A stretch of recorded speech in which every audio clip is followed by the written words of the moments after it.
Welcome to Part 17 of Knowledge Targeting, the documentary series from TI1 Voice. This episode is called The Weaponization of 5G, 6G, and Massive MIMO Arrays. It is, without question, the most delicate hour in this series, because getting it wrong in either direction causes real harm. So we will move slowly, name our sources, and mark the exact line where documented engineering stops and inference begins. That line is the whole subject. Those words are real. They appear in a document cataloged in the TI1 Voice knowledge base as number 19, known here by its working title, the Mind Weapon Document. It quotes a genuine 1998 study by the United States Department of Defense, Bioeffects of Selected Non-Lethal Weapons, later released under the Freedom of Information Act. Both documents exist. Neither of them describes a 5G tower. That gap is our subject. Knowledge Targeting is a 50-part documentary series built by TI1 Voice, a platform for people who report organized harassment and electronic attack. Each episode takes one strand of that enormous, contested subject and works through it slowly, on the record. We read the community's own literature seriously. We also read the physics, the standards, and the measurement studies seriously. Where those two bodies of work disagree, we say so plainly. This is Part 17 of 50. Part 16, Satellite-Based Surveillance and Targeting Systems, looked upward at orbital platforms and what they can and cannot resolve from space. This episode looks at the ground, the antenna on the roof of the building across the street. Part 18, the Directed Energy Professional Society and the Military-Industrial Complex, will follow the institutions and the money. 33 episodes come after this one. Nothing here is a conclusion. Everything referenced in this episode lives on the TI1 Voice platform at one.witisk.org.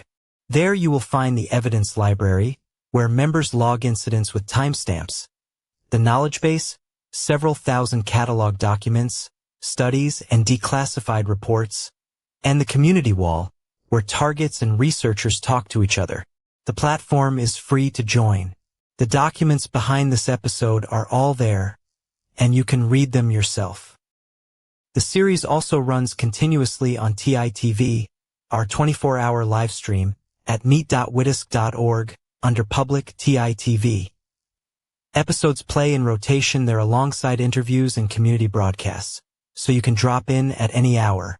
Every part of Knowledge Targeting also has a written companion article on the platform with the full reference list.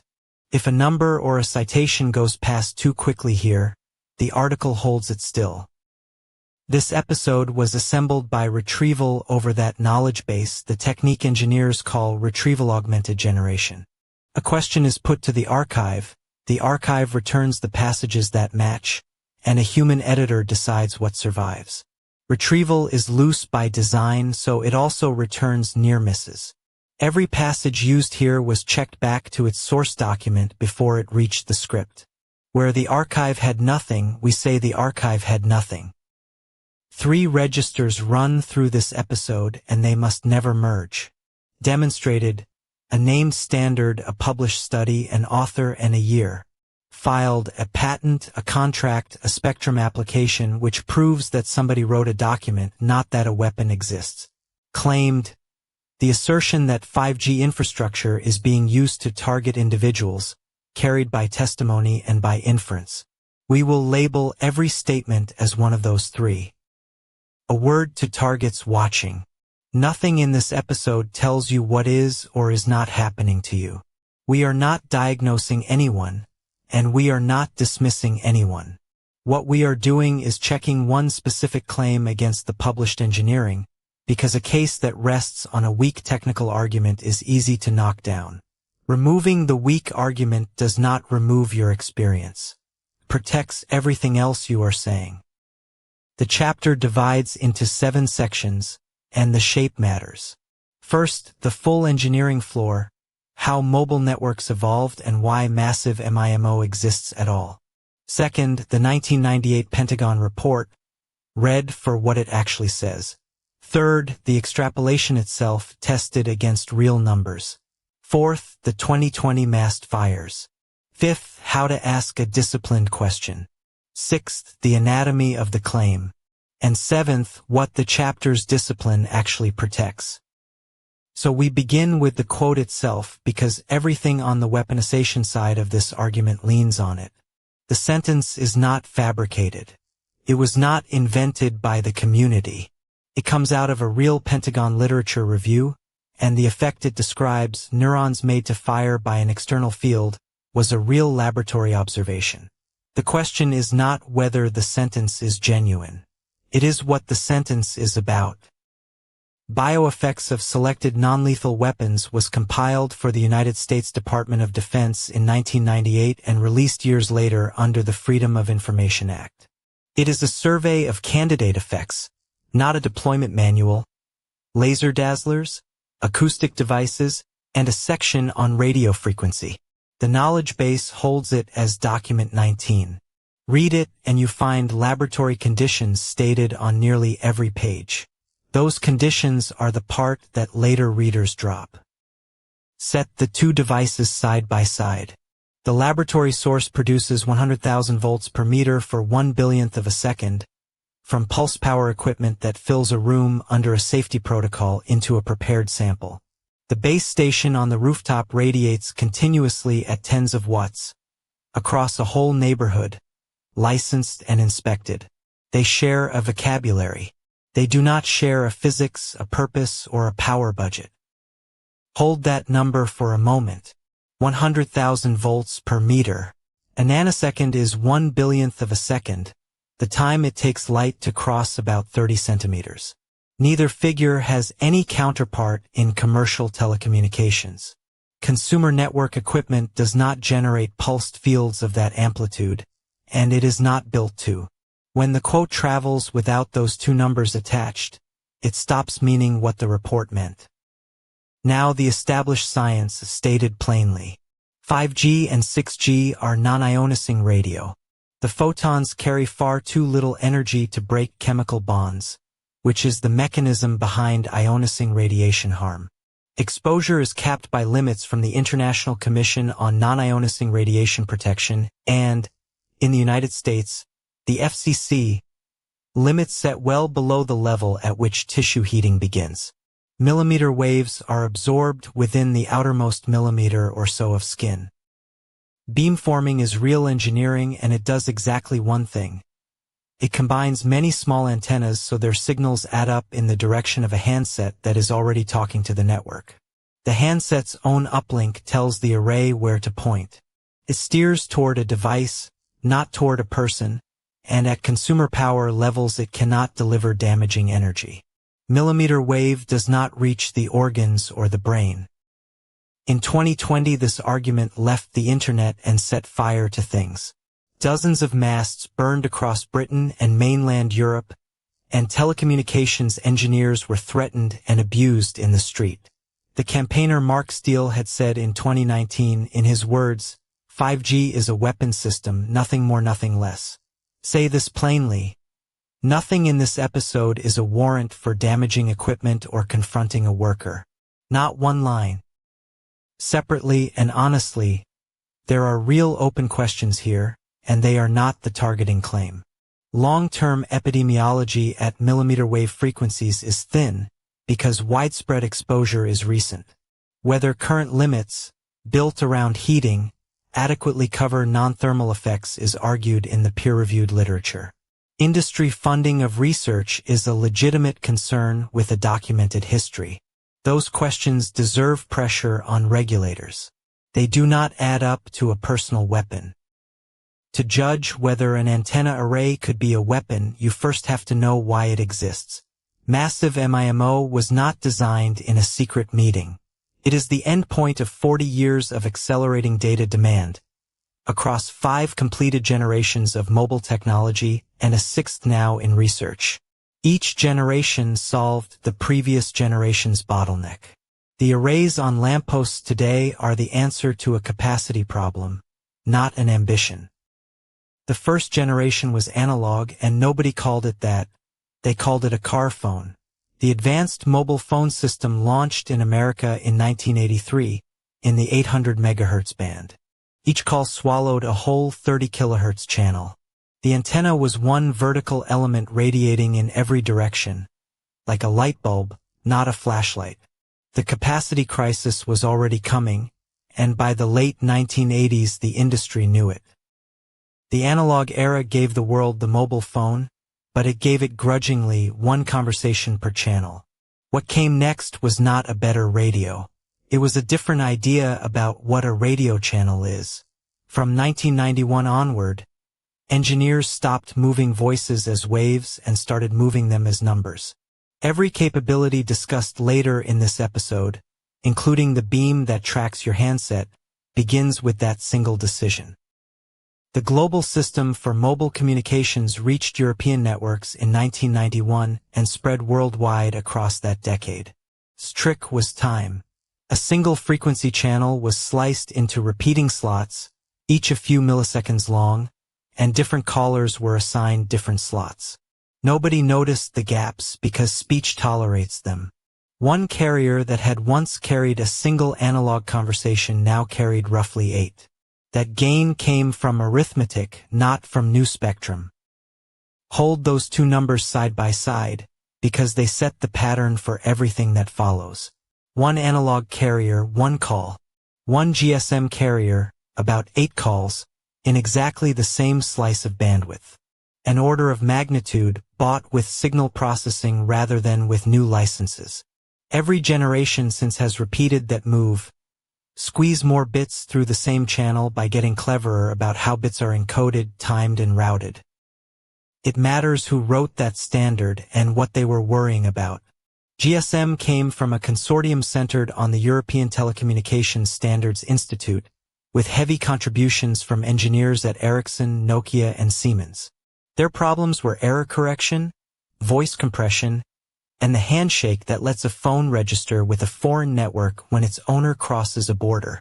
Beamforming and massive antenna arrays were not on that agenda. They were not yet possible.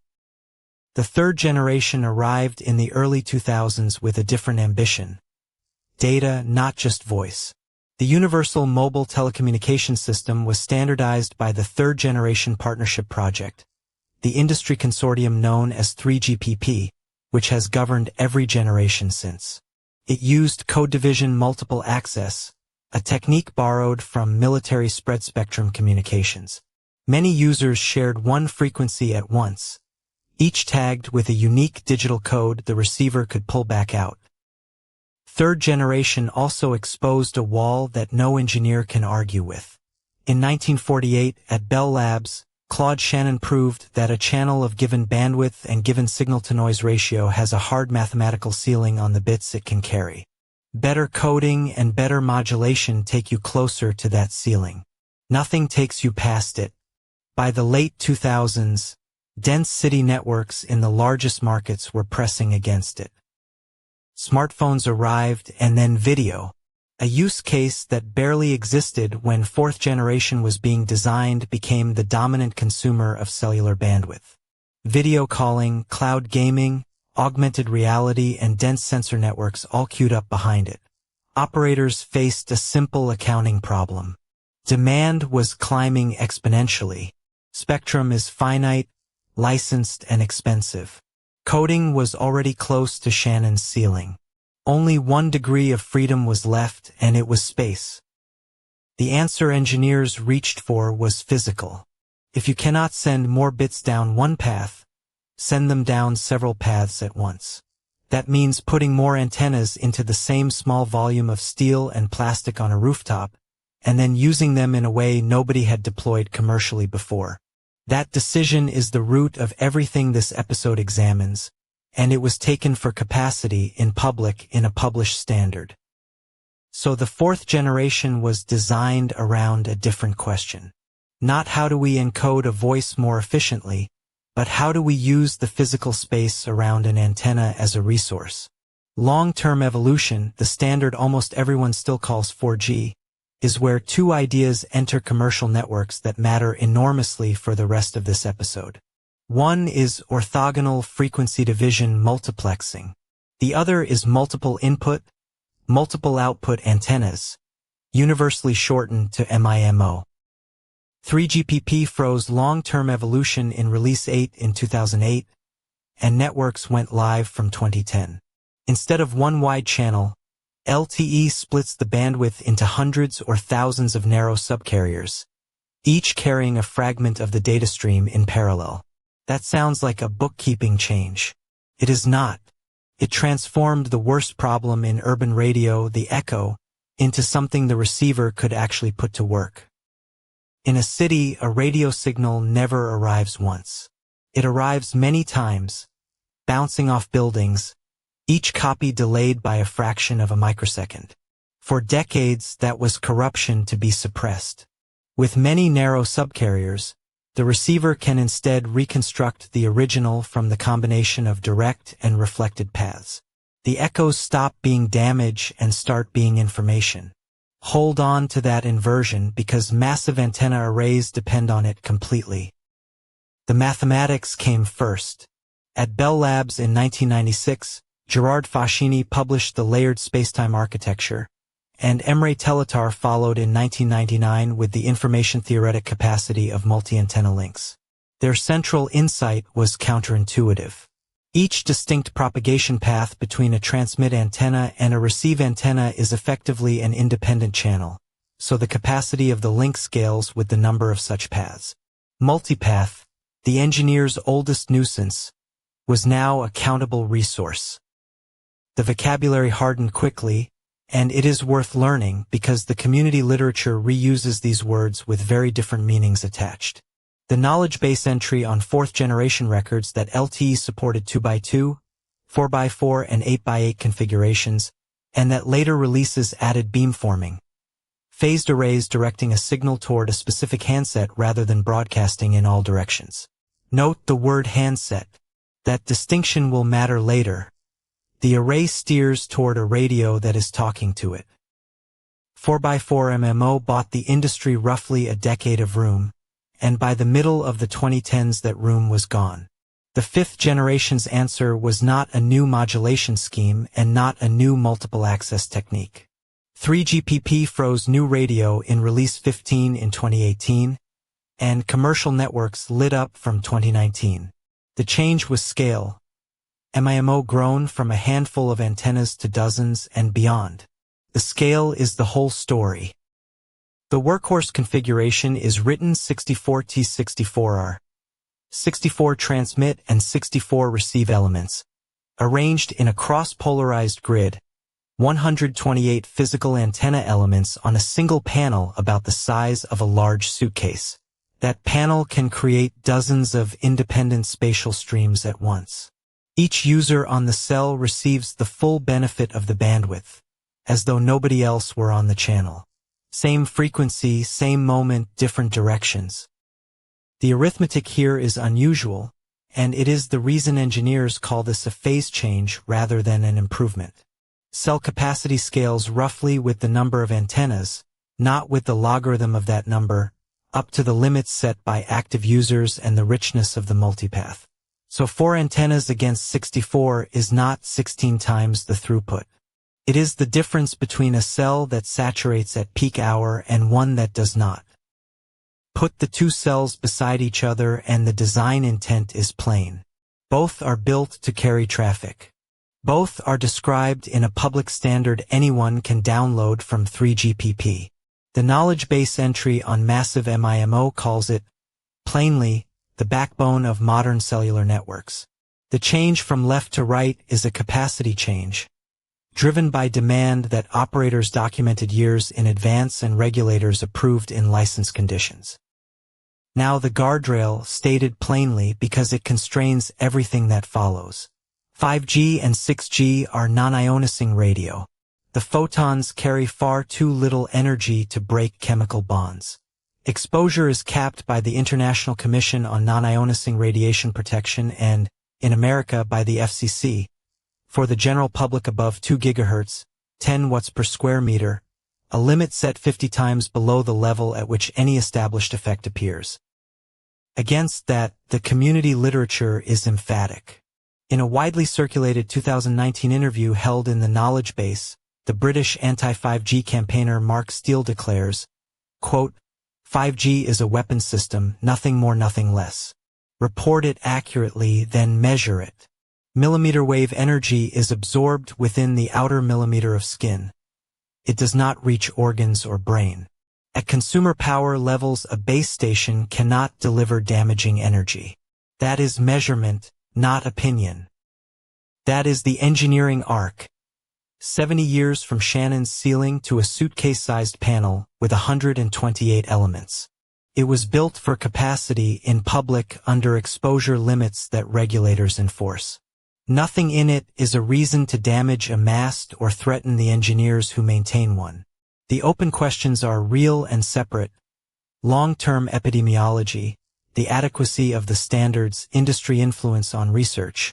Next, how a beam is actually formed. Which brings us to the generation that does not yet exist. 6G today is a research field, a stack of white papers, and a target date roughly 2030 for first commercial deployment. The specifications are unfinished. Its frequency bands are still being negotiated at the International Telecommunication Union. Nothing is built. But the research directions are public, and they tell us where the beamforming trajectory is heading, which matters for the claim this chapter is testing. 3 research consortia dominate the public 6G effort. The European Union funds HexaX. The University of Oulu in Finland runs the 6G flagship program. North America has the Next G Alliance. Their published roadmaps agree on one thing. 6G will climb into higher frequency bands than any previous generation, potentially above 100 gigahertz, into what engineers call the sub-terahertz range. That consensus is documented. What it means is contested, and we will come to that. The prize at those frequencies is bandwidth. 5G works with hundreds of megahertz of spectrum at a time. Above 100 gigahertz, there is potentially tens of gigahertz of contiguous spectrum, perhaps a 100-fold increase in raw capacity. That is the entire commercial motive, and it is worth stating plainly, because the technology's motive shapes how it is engineered. 6G is being designed to carry more data by people whose careers depend on carrying more data. The penalty is severe. Signals above 100 gigahertz are absorbed by the atmosphere itself, by oxygen, and by the water vapor in ordinary humidity.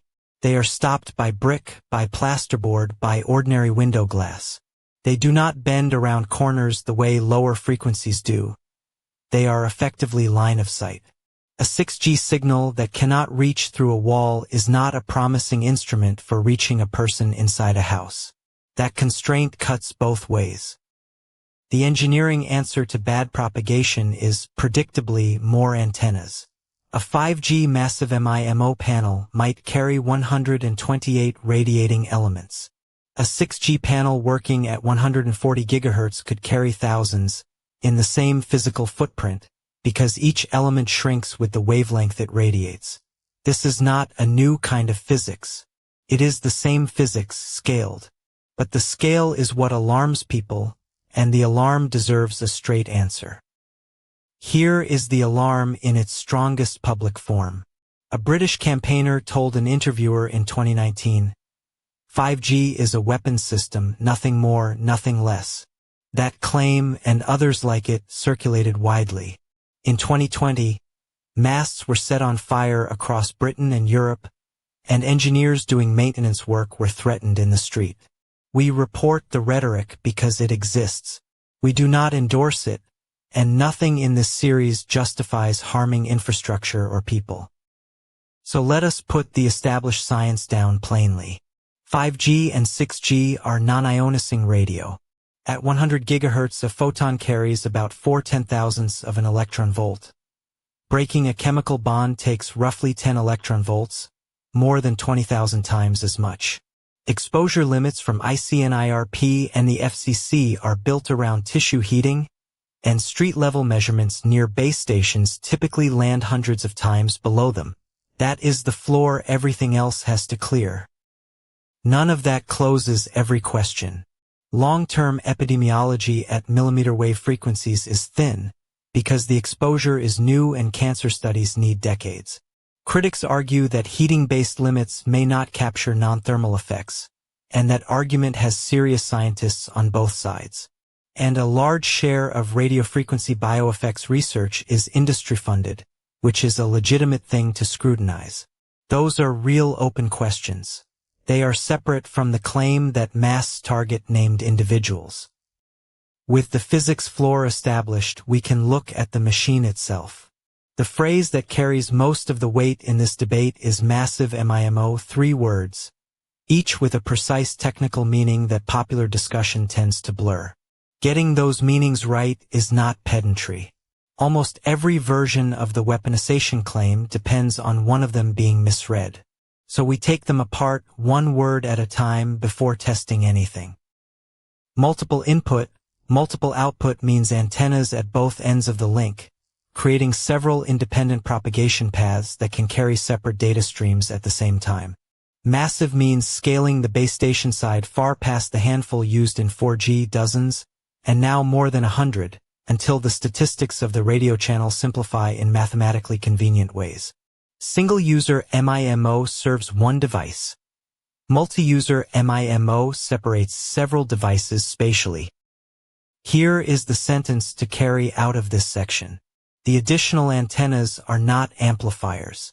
They do not add power to the signal the way a bigger engine adds speed to a car.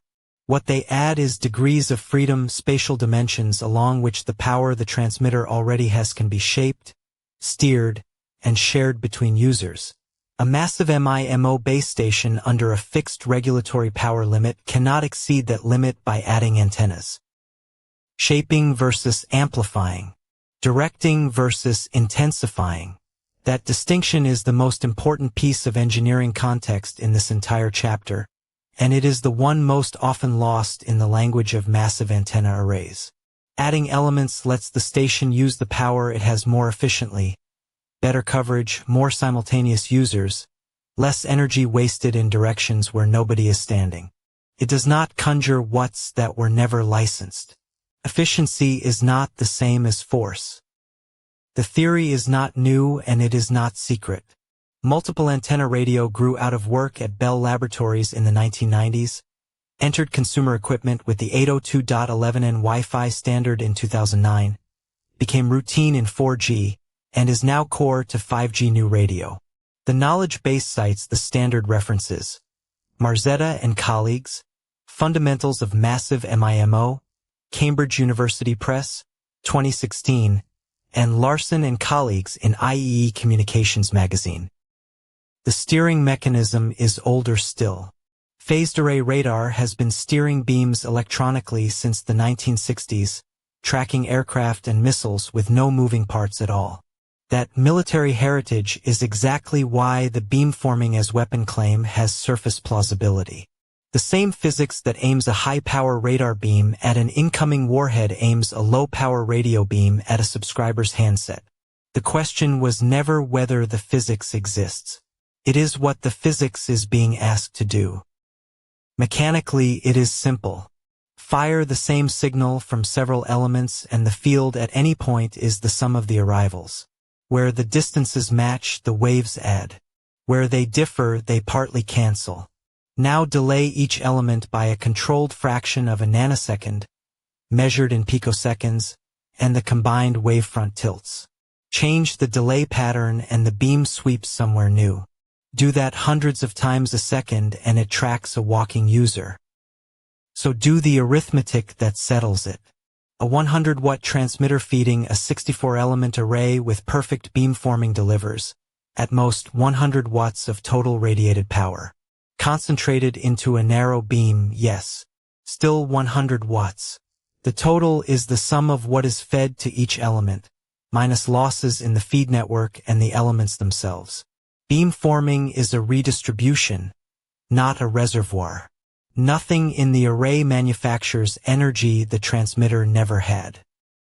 And the concentration is paid for. A 64-element array at 3.5 GHz narrows the beam to roughly 10 to 15 degrees, against 60 to 120 for an ordinary sector antenna. Those figures are from the knowledge base. But the narrow beam illuminates a smaller slice of the world. Everything outside it gets less. Engineers shape that trade with weighting and tapering, and can even steer a direction of near-zero radiation. Now the decisive question, what is the beam actually aimed at? Not a body. The base station does not image the room, locate a nervous system, or find a heartbeat. It locates a radio signal, specifically the uplink reference signal that an active handset, tablet, or fixed modem transmits on a control channel. A known pattern of bits at a known time on a known subcarrier.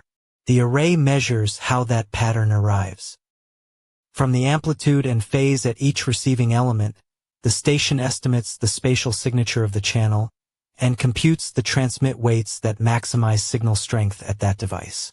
This is channel estimation, running continuously for every active user on a millisecond timescale. And it depends on the device transmitting. A person standing at a window with no active data session produces no reference signal. The beamformer has nothing to lock onto. Turning a device tracker into a person targeter would need three things: a sensor that finds a body through walls without its cooperation, processing that converts that location into beam weights, and firmware that overrides channel estimation entirely. None appears in any published 3GPP standard, vendor specification, or peer-reviewed paper. A knowledge-based document, Massive MIMO as a Cognitive Weapon, argues the steps are feasible. Feasible is not deployed. Next, the power limits themselves, the hardest constraint of all. Device tracking is the ceiling, then, on what a beamformer does. Now make the abstraction concrete. The most widely deployed massive MIMO configuration in commercial 5G networks carries a designation you can read straight off a spec sheet: 64T, 64R. The knowledge base notes one example already in service: Ericsson's AIR 3255, running in networks including NTT Docomo's. Commercial deployment began around 2018. This is catalog hardware, ordered by part number, not exotic equipment. The notation is not mysterious. 64 transmit chains, 64 receive chains, arranged in a cross-polarized grid of antenna elements.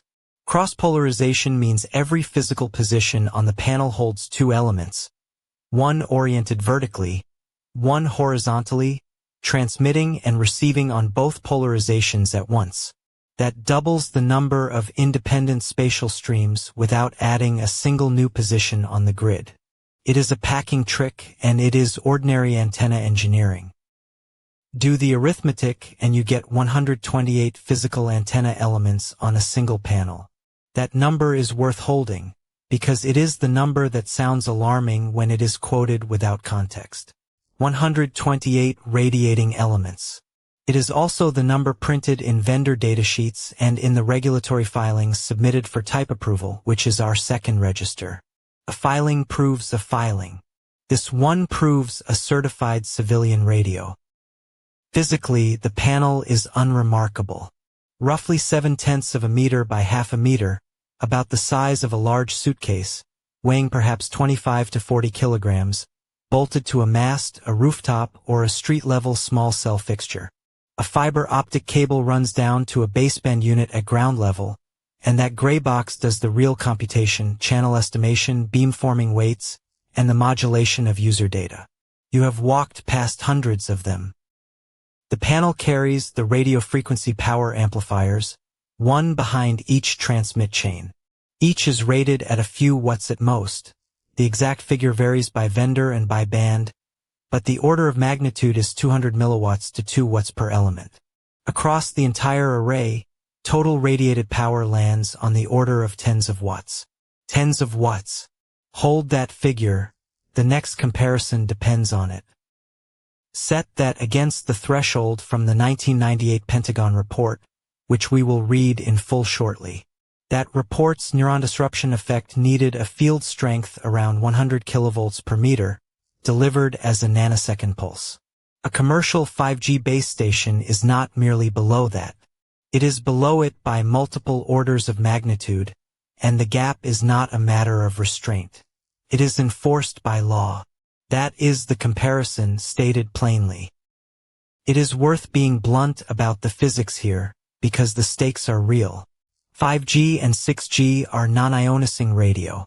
Their photons carry tens of thousands of times too little energy to break a chemical bond. Emitted power sits far below the tissue heating thresholds written into the ICNIRP guidelines and the FCC limits, and compliance is measured, not asserted. Anyone with a calibrated survey meter can check a site from the pavement. Millimeter wave signals behave differently again. At those frequencies, the energy is absorbed within the outermost millimeter or so of skin.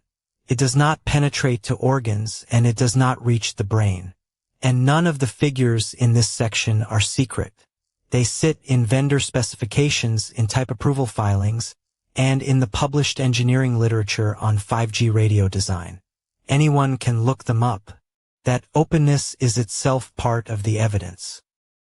That line circulates widely, and the knowledge base preserves it as rhetoric, which is what it is. We report it accurately and then answer it plainly. The measured physics does not support it. This matters beyond argument. Masts have been burned and telecommunications engineers have been threatened and assaulted on the strength of claims like that one. Nobody was made safer. This series does not endorse or excuse any of it. Massive MIMO has no single inventor.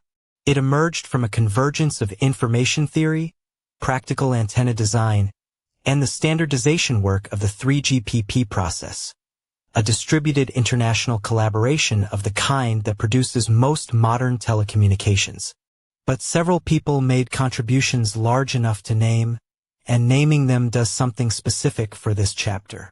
It grounds the technology in identifiable human work, rather than leaving it an anonymous, vaguely threatening abstraction. Thomas L. Marzetta, an electrical engineer at Bell Labs and later a professor at New York University's Tandon School of Engineering, is widely recognized as the originator of massive MIMO in its modern form.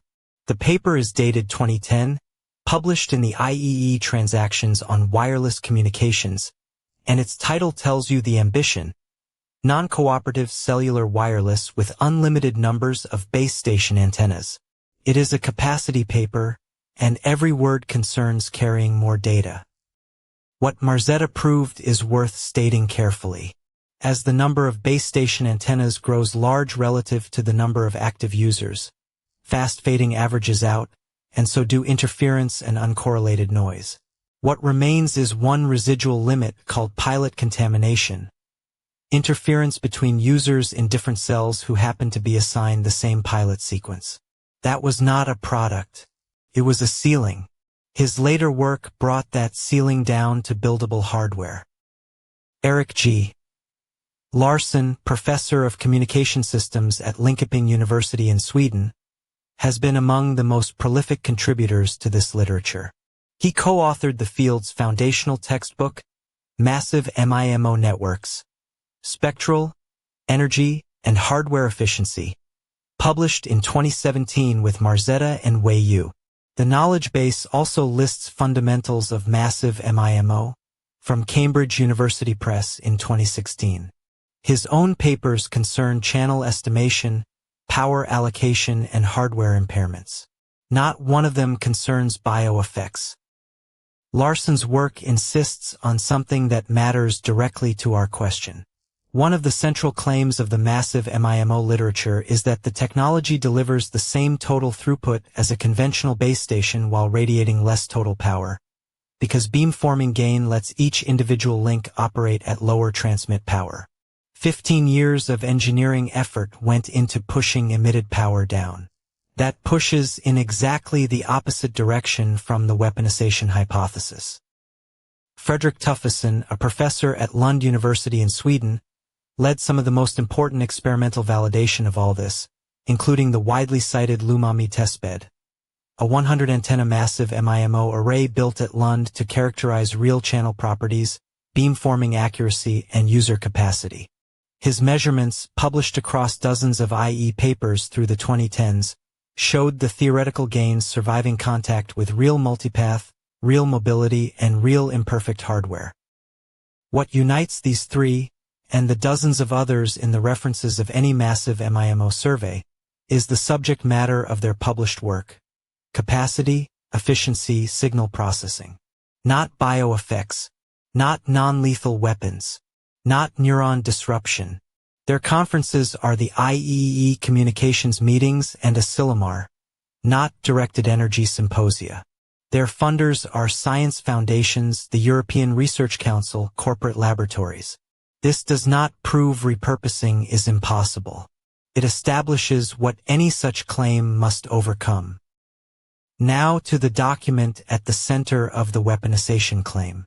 Cataloged in TI1 Voice's knowledge base as KB19, and referred to in this series by its working title, the Mind Weapon Document, it makes one foundational claim: that electromagnetic energy can be used for what it calls the manipulation of human mind.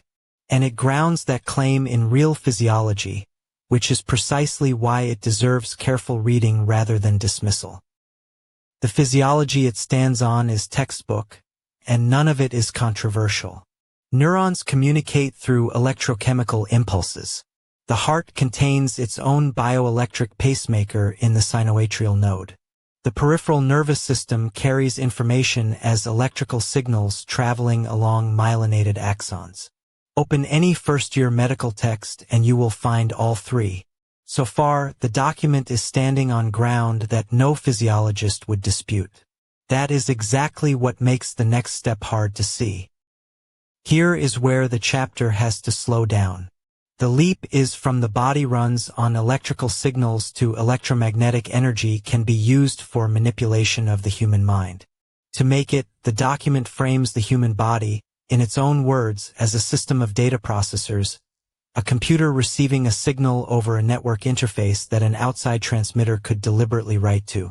That metaphor carries the entire argument. And one fact reframes everything that follows. The document was written before 5G, massive MIMO, or beamforming existed as deployed technologies. It says nothing about cellular infrastructure, nothing about phased arrays in a telecommunications context, nothing about algorithms tracking handsets. It cites the 1998 Pentagon study, accurately as far as we can verify, and draws its own conclusions. The link to 5G came later. Readers made it. Let us open that study and read it ourselves. The Mind Weapon Document, then, rests on a citation, and that citation is not invented. The report it names is a genuine United States Department of Defense study from 1998, once classified, later released under a Freedom of Information Act request, and archived where anyone can read it today. Its existence is not in dispute. So we do the obvious thing. We open it and we read what it actually says. The full title is Bioeffects of Selected Non-Lethal Weapons. It was compiled inside the Department of Defense in 1998, held as a classified working document, and released years later after a Freedom of Information request. It now sits on the Internet Archive, free to download. This matters because a great deal of targeting literature cites sources that cannot be found. This one can. Before we test any conclusion drawn from it, credit where credit is due. What kind of document is it? A survey. The Pentagon commissioned it to catalog and assess proposed non-lethal weapon concepts, gathering what the research literature suggested might one day be possible. Its scope covered microwave hearing effects, slow heating of the body by continuous radio waves, acoustic and infrasonic energy intended to cause disorientation or nausea, and one further item that the rest of this chapter turns on. That last item is where the argument begins. The study's authors reported that a field strength of about 100 kilovolts per meter, 100,000 volts per meter, applied as a pulse lasting roughly 1 nanosecond, could trigger uncontrolled firing in neurons. That is the mechanism behind the seizures and loss of consciousness quoted earlier in this episode. Hold two things about that sentence. It is a real finding, and it describes a measurement taken on a laboratory bench. Producing 100 kilovolts per meter with a nanosecond rise time needs specialized pulse power hardware. Marx generators, which stack capacitors and discharge them together. Pulse-forming networks that sharpen the discharge. High-voltage transmission lines feeding purpose-built antenna structures. This equipment lives in government and university laboratories. The pulse it makes is broadband, not tuned to any carrier frequency, because it is not carrying anything. It is a bang, not a broadcast. Note also what that equipment is not. It does not fit inside a 5G base station panel, and it would never pass the electromagnetic compatibility certification that commercial radio equipment must clear before it can be sold anywhere. Reviewers who have worked through the declassified report in the years since its release find no evidence that this pulse concept was ever developed into a deployed weapon. A survey of proposals is not a record of hardware. That distinction carries the whole section, so let it stand alone for a moment. A government catalog of what might be built tells you what a research community was thinking about in 1998. It tells you nothing about what was actually built, tested, accepted into service, or issued to anyone. Treating a survey as a confession is one of the most common errors in this literature, and it is easy to make. Now to the metaphor at the heart of the mined weapon document, cataloged in the knowledge base as KB19. The body, in its own phrase, contains myriad data processors. The brain, the heart, the peripheral nerves. The claim built on that phrase is that an outside transmitter could write into those processors the way a network writes to a computer. Two operations sound alike here, and they are not the same thing at all. Start with what is simply true. Nerves, heart, and brain really do signal electrochemically. That is not fringe physiology. It is the reason the electroencephalogram and the electrocardiogram exist and work. Hospitals worldwide read genuine bioelectric activity from outside the body every hour of every day, using devices built to publish specifications and cleared by regulators such as the Food and Drug Administration and the European Medicines Agency.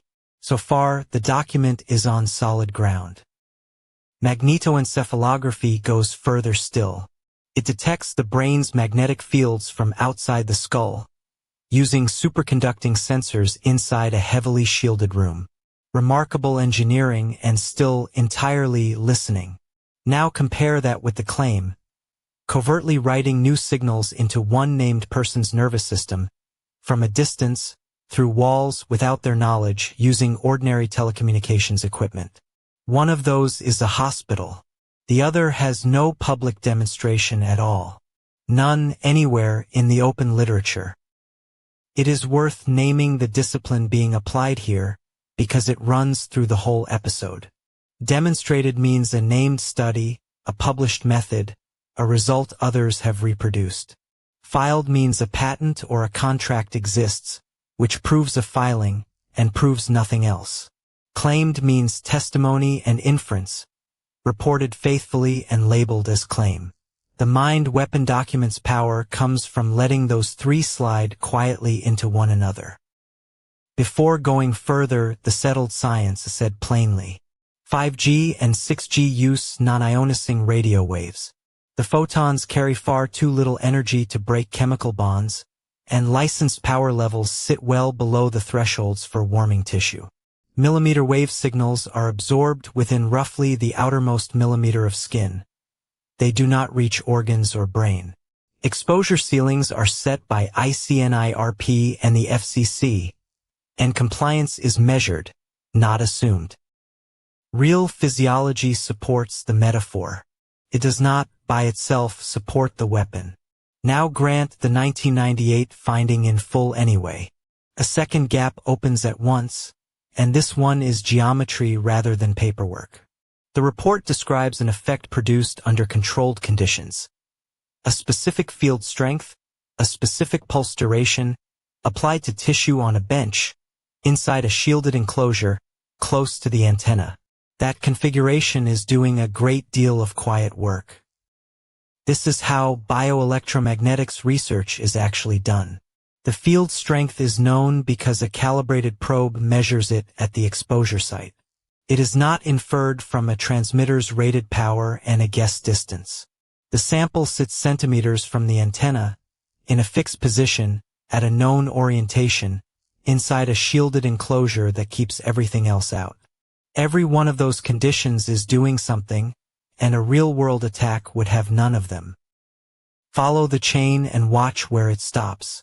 Bench experiment. Field measured at the sample. Effect observed. Concept written into a survey. And then nothing. The 1998 report, read carefully, never claims the neuron disruption effect was demonstrated at range. It describes the field strength needed at the membrane, and it cites laboratory work showing pulse power gear can reach it. No public document takes the next step. Here the evidence runs out. One thing must be said without hedging. Beamforming steers a signal towards a handset already talking to the network. It is not a person-finding system, and at consumer power levels it cannot deliver damaging energy to anyone. Masts have been burned and telecoms engineers assaulted over claims like the one being tested here. Long-term epidemiology and the adequacy of exposure standards remain fair questions. Arson never was, and neither was threatening the person who maintains the mast. Which brings us to Section 4, and to an obligation. Before testing an argument, state it as strongly and as fairly as the people who hold it would state it themselves. A straw man helps nobody. This argument has circulated long enough and sincerely enough in the targeted individual community to deserve a proper hearing rather than a shrug. So here it is, stated at full strength, with nothing shaved off and nothing added. Premise 1. Massive MIMO arrays can genuinely focus radiofrequency energy toward a chosen point in space. That is not in dispute. It is the whole function of beamforming. Premise 2. The 1998 Pentagon survey genuinely describes a high-voltage pulse that can disrupt neuron firing in the laboratory. Also not in dispute. Conclusion. A covertly modified base station could therefore mount a directed, deniable attack on a chosen individual, explaining sensations reported near cell infrastructure. The argument circulates in a much blunter form as well. A British campaigner, quoted in Knowledge Base File Sub 265, told an interviewer in 2019 that 5G is a weapon system and nothing more. That is rhetoric, not analysis. No measurement, no citation, no method accompanies it. We record it because it is influential and we mark it for exactly what it is. The careful version of the argument deserves better treatment than that one. As a syllogism, this is coherent. Not absurd, not self-contradicting, but a chain of reasoning built from two independently true premises. That is precisely why it spreads, and why it earns a real test rather than a dismissal. But it hides a term. It assumes the two premises are joined by a working engineering pathway, rather than merely sitting near each other in the space of ideas. That assumption is measurable, and next we measure it. So the syllogism has a hidden term, and testing it begins with arithmetic. The chapter now sets two numbers beside each other. Both are public. Both are independently verifiable. Neither side of this argument disputes either one. The first comes from the 1998 Pentagon Bioeffects study. The second comes from the International Exposure Guidelines that every commercial base station must legally obey. What separates them is not opinion. It is roughly 3 orders of magnitude. The first number is 100 kilovolts per meter, or 100,000 volts per meter, sustained for roughly 1 nanosecond.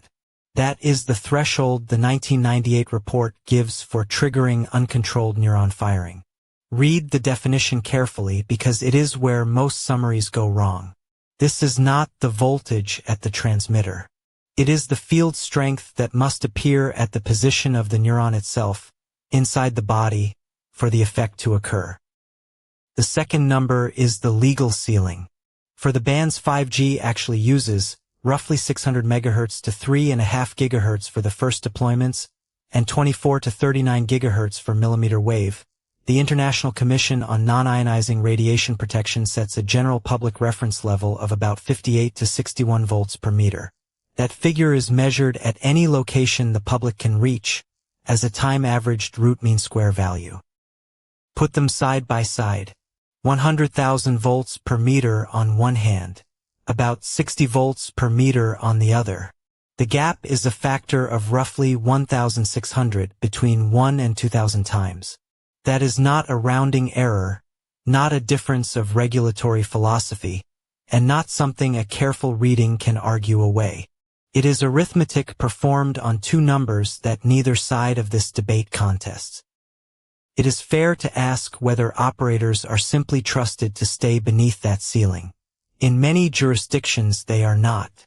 Commercial base stations are type approved before sale, and then measured in place with calibrated field strength meters at publicly accessible points near the installation, in some countries both before and after it goes live. Compliance is a measurement record, not a promise. That record is the thing a skeptical reader should be asking to see. Now give the weaponization argument its strongest technical point because it has one. Beamforming genuinely raises field strength in the beam direction compared with an omnidirectional antenna of the same total power. For a 64-element array, that gain runs to about 15 to 20 decibels, a field strength multiplication of roughly 6 to 10 times along the beam.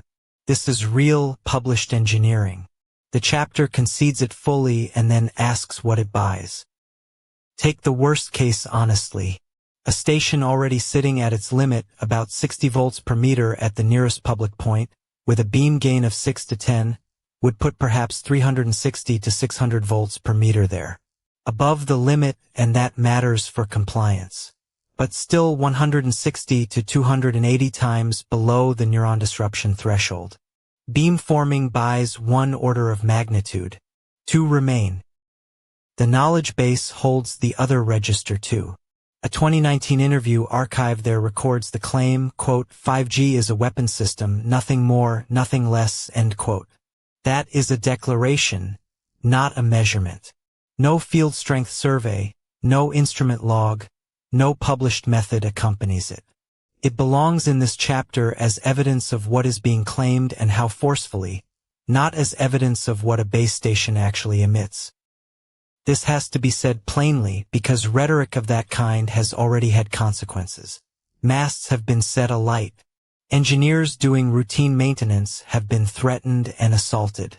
Nothing in this chapter and nothing in this series offers any justification for that. The people who climb those towers are not operating a weapon. If you believe the infrastructure is being misused, the answer is measurement, documentation, and law, never a match, never a confrontation. The power level gap alone would be enough. The chapter does not stop there, because three further pieces of ordinary physics constrain the extrapolation, and each one works independently of the others. Distance, the tracking architecture of the beamformer itself, and the attenuation of ordinary building materials grant beamforming its full, real gain, and these three still stand between a licensed base station and anything resembling a directed energy effect on a person indoors. Follow the energy from the mast to a person indoors. It starts capped by regulation. Beamforming lifts it by 6 to 10 times in one direction. Distance then takes it back down. In the far field, field strength falls roughly linearly with range, so doubling the distance halves it, while power density falls with the square. Then walls and windows take another bite out of what is left. Every stage after the first one subtracts. Picture the geometry that actually exists.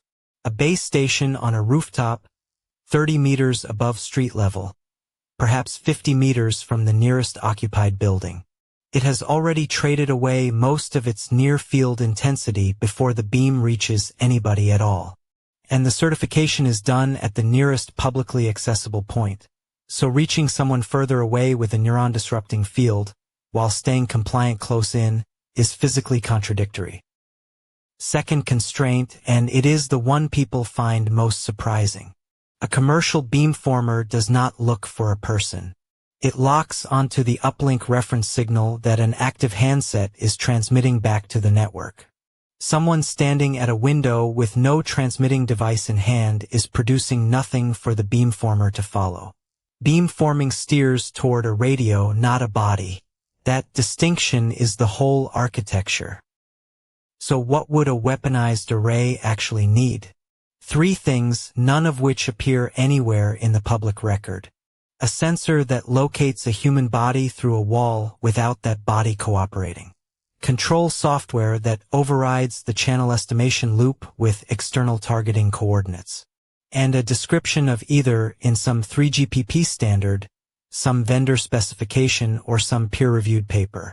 None of the 3 exists in the open literature, and the chapter says so without hedging.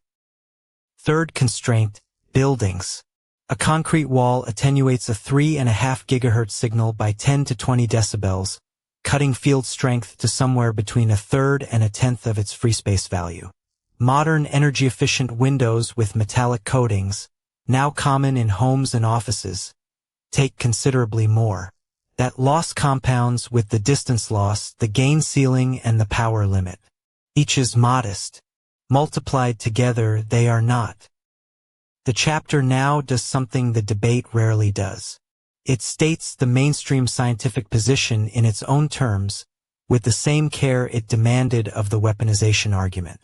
3 bodies come up again and again in public argument about 5G and health, and all 3 deserve to be quoted accurately rather than caricatured. The International Commission on Non-Ionizing Radiation Protection, the World Health Organization, and the Institute of Electrical and Electronics Engineers. The Commission published revised radio frequency guidelines in March 2020 in the peer-reviewed journal Health Physics, after a multi-year review covering 100 kHz to 300 GHz, every 5G band, current and planned. It sets 2 layers. Basic restrictions on how much energy tissue may absorb, in watts per kilogram, and reference levels in volts per meter. Regulators test against the second, because field strength can be measured in the street. These guidelines are not a rubber stamp. The 2020 revision tightened limits above 6 GHz, because shorter wavelengths deposit energy nearer the surface. Millimeter waves are absorbed within roughly the outermost millimeter of skin. They do not reach organs or brain. The guidelines consider beamforming explicitly, with averaging rules so a narrow beam cannot slip past. What they cap is brief skin warming, a thermal effect, not the non-thermal one the claim invokes. The World Health Organization has run an international electromagnetic fields project since 1996. Its public question and answer page on 5G and health states that after extensive research, no adverse health effect has been causally linked to wireless exposure within the guideline limits. Note what that is not. It is not a claim that the science is closed. The organization says explicitly that review continues and that new findings can change the assessment. The Institute of Electrical and Electronics Engineers publishes Standard C95.1, last revised in 2019 and used as a regulatory reference in several countries. Its numbers differ slightly from the Commission's. The order of magnitude is the same. But hold the honest boundary here. None of these 3 bodies was asked the covert weapon question. Their findings constrain the extrapolation without closing it. Where that leaves the argument is next. So the argument arrives at its resting place. 2 of its building blocks are genuinely true, and nothing in this chapter has softened either one. Massive MIMO beamforming is real, deployed, well-documented telecommunications engineering. The 1998 Pentagon description of a high-voltage nanosecond pulse-disrupting neuron firing is a real, declassified research finding.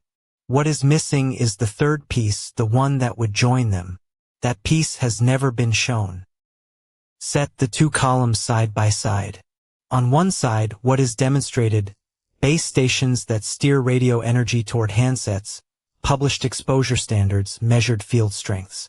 On the other, what is not: any verifiable device that covertly targets a nervous system from a commercial array, at range through walls undetected. The knowledge base entry on directed energy weapons says it flatly. No conclusive evidence supports the claim that 5G is used as a weapon. Consider where a device like that would have left a trace. It would appear in the peer-reviewed literature because engineering that hard gets published. It would appear in leaked specifications, in independent replication, in a regulatory finding. The knowledge base entry on multiple input, multiple output technology puts it flatly. No documented cases of actual weaponization exist in the public literature. For separate channels, none of them under one hand, and all four silent. For physical obstacles stand in the way, and this chapter has walked through each. Commercial base stations radiate roughly 1,000 times less power than pulsed laboratory systems. Energy falls with the square of distance. Millimeter wave signals are absorbed within the outermost millimeter of skin, so they never reach organs or brain, and ordinary walls stop them almost entirely. Beamforming tracks a handset, not a body. That is arithmetic, not opinion. So what is the honest verdict? The claim is a physically literate hypothesis. It is assembled from real components and it asks a coherent question that deserves an answer.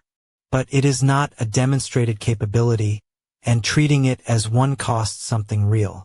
Targets lose credibility when their testimony is tied to an unproven mechanism. Researchers lose ground, and the public conversation about directed energy weapons becomes harder to have, not easier. That is where the physics leaves us, and Part 18 will take up the institutional side. But before we leave the laboratory, there is a second body of evidence in this chapter, and it is not about beams at all. It is about what happens when precision fails, when a technically plausible-sounding claim escapes into a frightened population. That evidence is documented, recent, and it ended in fire. Spring 2020. In the spring of 2020, as COVID-19 spread and whole countries entered lockdown, a second contagion moved across social media. The claim was that 5G radiation caused or spread the new coronavirus. It was false. There is no known mechanism by which radiofrequency fields could cause a viral infection, and no evidence linking 5G rollout to case numbers anywhere. Falsity did not slow it. Nothing fact-checkers published traveled as fast. The vocabulary of that panic is worth cataloging precisely. Not because this series endorses any of it, but because it is a documented episode that intersects badly with our subject. The claims ran like this: that 5G suppressed the immune system, that it directly caused the symptoms, that the virus was a cover story for radiation harm, that Wuhan was an early test site, that the pandemic was cover for installation. Each of those claims was independently false, and each was checkable at the time. Immune suppression by non-ionicing radio fields has no experimental support at licensed power levels. Direct symptom causation has none. Wuhan was not a uniquely early 5G city. Rollout slowed during lockdown rather than accelerating under cover. But together the five formed a story that felt complete from the inside, and completeness is what a story needs. What followed did not stay online. In the United Kingdom, 5G rollout was actively underway, and by early April the pandemic's first wave was killing hundreds of people a day. Between late March and late April of 2020, mobile phone masts began to burn. The incidents were reported by Forbes, the BBC, and The Guardian, and confirmed by industry bodies including Mobile UK. This is documented history, not inference.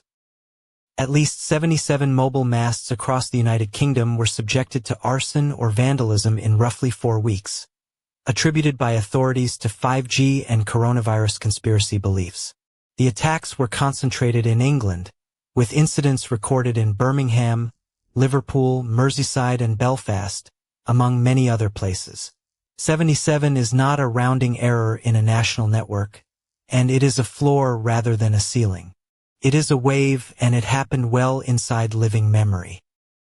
One incident in Birmingham drew particular attention.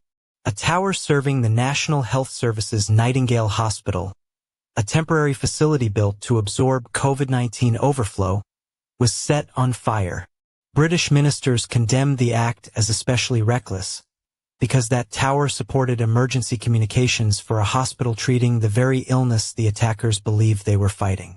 The belief had inverted itself completely. The link the sick depended on was the link that burned.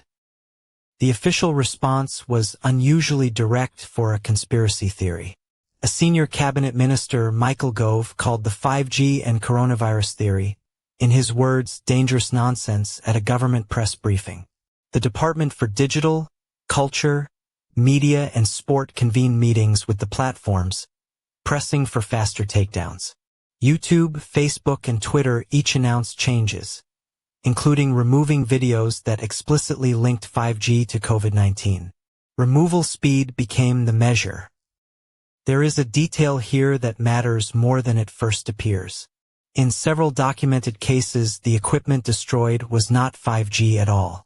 It was older 3G and 4G hardware, attacked by people who could not tell the generations apart. They held a precise theory about a technology and had no way at all to identify it in the street. The belief was specific. The targeting was not. That mismatch is the lesson. And the people who lit those fires were, in most documented cases, ordinary members of the public. Not agents of a network. Not a foreign operation. People who had genuinely come to believe that the equipment on their street was killing their neighbors. Nothing in this series is a justification for that. Telecom engineers are civilians doing a job, and a burnt mast takes down ambulance calls. Say it plainly. So what did the reviewing bodies actually find? Measurement, rather than assertion. The United Kingdom's Office of Communications, Ofcom, measured 5G base station emissions at multiple sites and published them. Field strength sat well within the international reference levels. Not close to the limit, well within it. The knowledge base entry on radio frequency fields records the European localized limit at 2 watts per kilogram, with 5G using sub-6 GHz bands and millimeter wave near 24 GHz. The International Commission on Non-Ionizing Radiation Protection published revised guidelines in the journal Health Physics in March of 2020. The timing was coincidence. The revision had begun years before the virus existed, and the publication date was fixed in advance. But arriving at the peak of the first panic meant it was cited everywhere. The Commission's chair stated publicly that the guidelines had been reviewed for 5G frequencies and found no evidence of harm. National regulators did not simply defer to that commission. Germany's Federal Office for Radiation Protection, the French Agency for Food, Environmental and Occupational Health Safety, and the Swedish Radiation Safety Authority each ran their own review, with different scientists reading the same literature. They reached the same conclusion independently of one another. The knowledge base records that same consensus. 5G radiation is non-ionizing and shows no proven health risk at permitted exposure levels. The Australian Radiation Protection and Nuclear Safety Agency put it into a public fact sheet, written for frightened people rather than for specialists. Notice how careful the wording is. It says there is no established evidence. Not that harm is impossible. Not that every question has been answered. Only that no established evidence exists linking low-level radio wave exposure to immune effects or to long-term harm. That is a scientific sentence. One boundary has to be stated plainly. None of these reviews was investigating the covert weapon claim. Their mandate was public health assessment of infrastructure operating inside its license, not whether that infrastructure had been secretly modified. The absence of a regulatory finding is not evidence against the claim. The question was never put to them. What the reviews establish is the baseline. Next, those 2020 guidelines examined line by line. Those national reviews all pointed the same way. But the guideline they leaned on deserves a closer reading than the public argument usually gives it.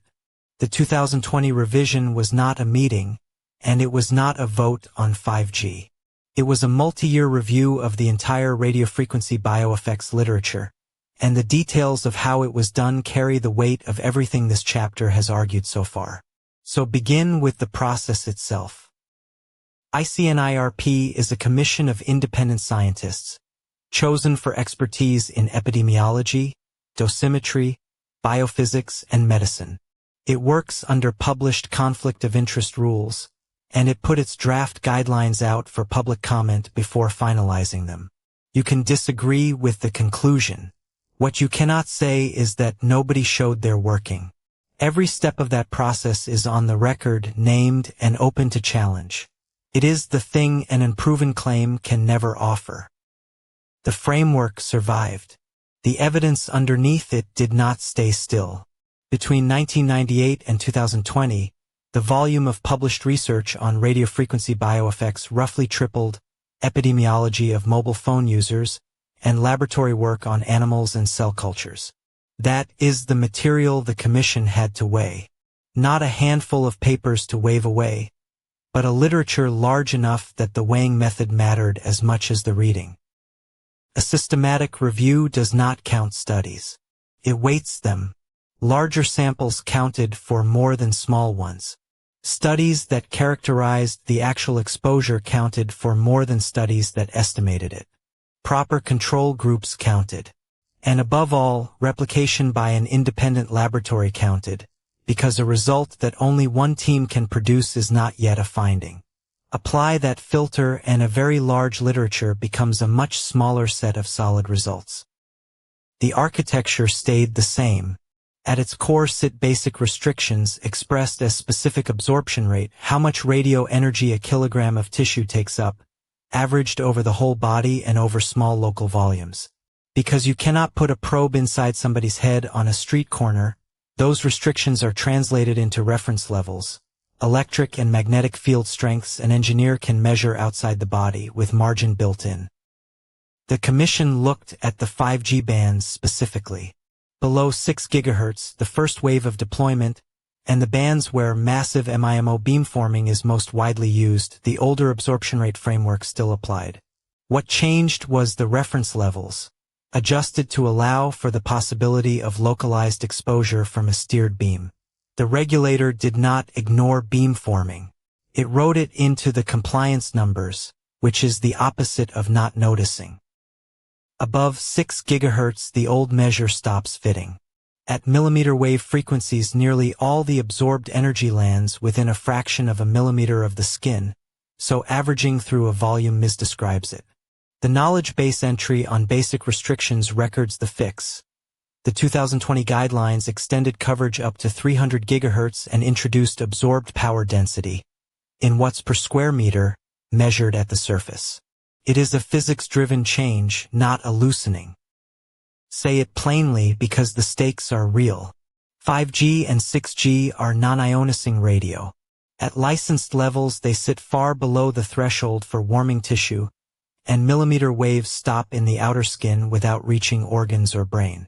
Beamforming steers toward a handset that is actively talking to the network. Follows a device, not a person. The knowledge base is blunt about the rest. No documented case of actual weaponization exists in the public literature. Which brings the hardest question in this field. A non-thermal effect means a biological change produced by radio exposure at levels too low to heat tissue at all, below the roughly 1/10 of a degree Celsius that your own thermoregulation simply absorbs. Scientists have argued about whether such effects exist since the 1970s. The Commission did not wave that argument away, and neither will this episode. It is a live question. For literatures were pulled in. Calcium moving across cell membranes under weak fields. Reactive oxygen species, oxidative stress inside cells. Changes in the permeability of the blood-brain barrier. And genotoxicity. Damage to genetic material at exposures well below any heating. Each of those has real published work behind it, some of it decades old. Each has also proved awkward to replicate cleanly in an independent laboratory, and that is the crux. The verdict was that non-thermal evidence was not consistent enough, not replicated enough, and not mechanistically understood enough to justify lowering the limits. A minority disputes that the scientists behind the 5G appeal cataloged in the knowledge base among them, and the next segment takes their case seriously. But notice what is not disputed. The review happened, the reasoning was published, and it can be challenged in the same journals that carried it. None of this sits in isolation. The World Health Organization launched its International EMF project in 1996, when mobile phone worry first went mainstream, and it coordinates research across member states. Its formal risk assessments run through the International Agency for Research on Cancer, published as monographs, the same series that grades chemical carcinogens. Different bodies, different margins, different language. The convergence at the order of magnitude level is nonetheless genuine, and that matters. Laid out in order, the record is unremarkable and public. 1996. The World Health Organization opens its EMF project. 1998. The first ICNIRP guidelines. 2011. The Cancer Agency classifies radiofrequency fields. 2020. The guidelines are revised in the journal Health Physics. And now a further review is underway, one that will finally take in fourth generation and early 5G exposure patterns rather than older phones. Findings are expected in coming years.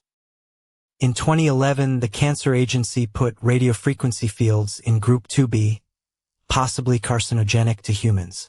That sounds alarming until you see the latter. Group 2B is one rung below probably carcinogenic, and two rungs below the confirmed category that holds tobacco and asbestos. It is the same shelf as pickled vegetables and aloe vera extract.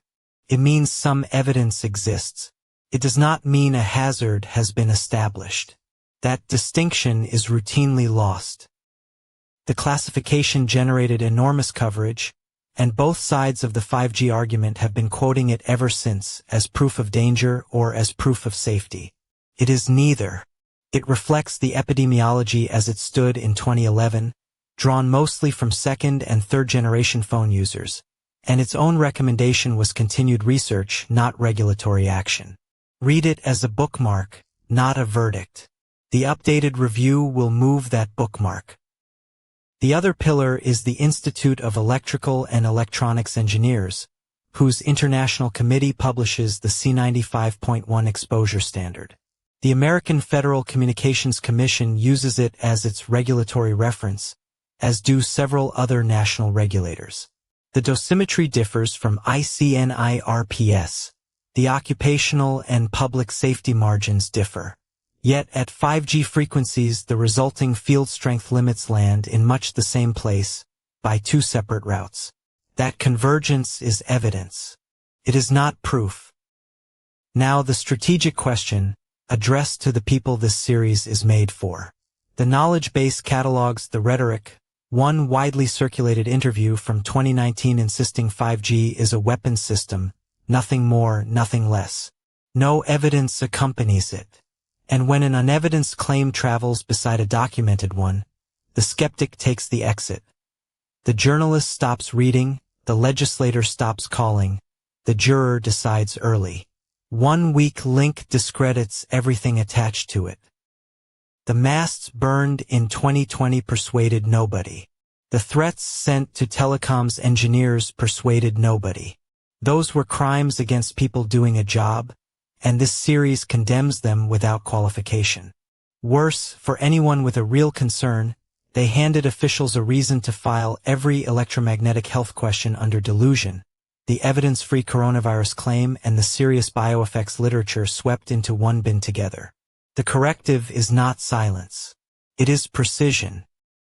Set the weapon extrapolation aside, not dismissed, set aside as unproven, and a real field remains. Does chronic low-level exposure alter sleep architecture, as some brainwave studies suggest? Do pulsed fields act differently on neural tissue than steady ones of identical average power? Does the on-off keying of digital signals matter? Do thinner children's skulls absorb differently?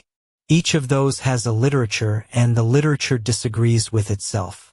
That is not a scandal. That is what a living field looks like.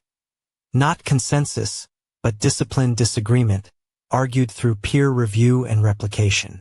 Fewer than 15 years of heavy smartphone use, fewer than 5 of widespread 5G, the multi-decade data simply does not exist yet. But honest uncertainty about chronic exposure is not evidence that one particular tower is aimed at one particular person. Next, whether that uncertainty alone should tighten the limits. That is the precautionary argument. So the line runs here. On one side, ordinary exposure science. On the other, a claim about a named tower and a named person. Between them sits a third position, older than 5G and argued in good faith by working scientists. The precautionary principle. It deserves its own hearing, because it is regularly borrowed, misquoted and pressed into service by arguments its own authors would never sign. Section 6.2. The principle was formulated for environmental and public health policy, and the wording is careful. When an activity raises threats of harm to human health or the environment, precautionary measures should be taken even if some cause and effect relationships are not fully established scientifically. Notice what that sentence concedes. It does not assert harm. It asserts uncertainty, and argues that uncertainty about a serious outcome is itself a reason to act early. Applied to radiofrequency exposure, the argument makes three concrete asks. Lower the regulatory limits below the thermal threshold rather than setting them at it. Restrict where base stations may be sited, keeping them back from schools and homes. And fund more independent research, meaning research not paid for by the industry whose products are being assessed into chronic low-level exposure. Those are policy positions. Not one of them is an accusation. This is not a telecommunications argument. The same reasoning has been advanced about pesticide residues, genetically modified organisms, endocrine-disrupting chemicals, and nanotechnology. In each case, the advocates accept openly that the evidence of harm is not conclusive. Their case is a different one, that the consequences of setting an exposure limit wrongly are severe enough to justify protection before the proof arrives. Agree or disagree, that is a recognizable move inside normal science policy. Two bodies carry most of this argument. The International Commission for Electromagnetic Safety was formed partly in dissent from ICNIRP. The Bioinitiative Working Group is an independent research collaboration. Both publish in peer-reviewed and gray literature venues, file comments in regulatory consultations, and argue with the mainstream literature on its own terms. Whatever you make of their conclusions, that is the conduct of participants in a scientific debate, not outsiders to it. And here is the distinction the whole chapter turns on. Asking for more research into chronic exposure is a position that can be argued inside the existing scientific framework, and actively is. Claiming that 5G base stations are already covertly working as directed energy weapons against particular individuals is a far larger and far more specific claim. The evidence that supports the first does not support the second. They are separate arguments entirely. Set the two side by side and they do not resemble each other.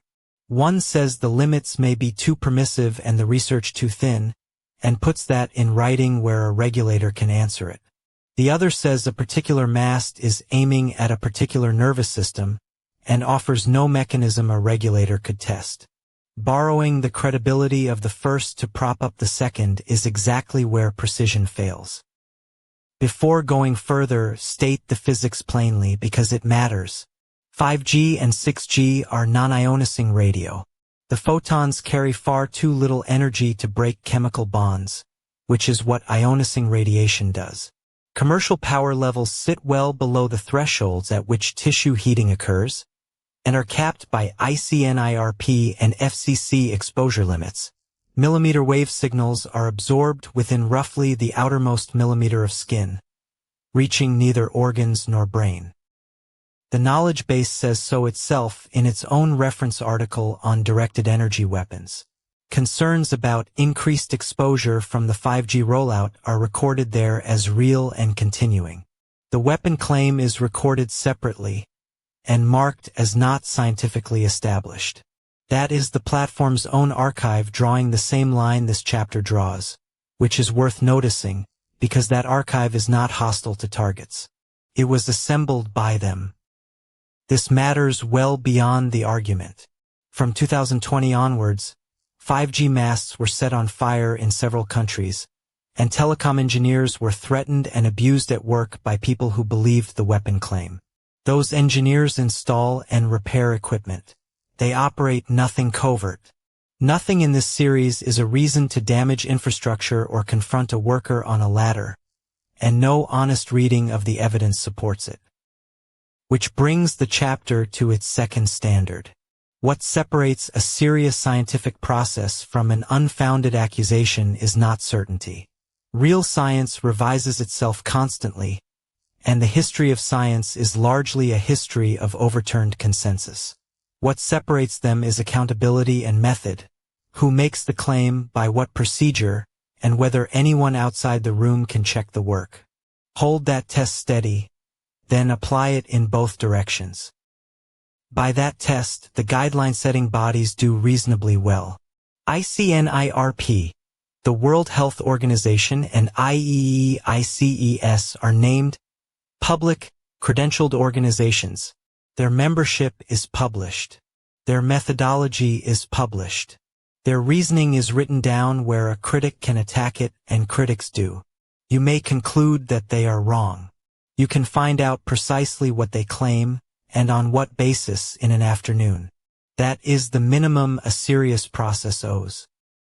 And those guidelines are not fixed forever. The framework used through most of the 5G rollout was a 2020 revision of a 1998 predecessor.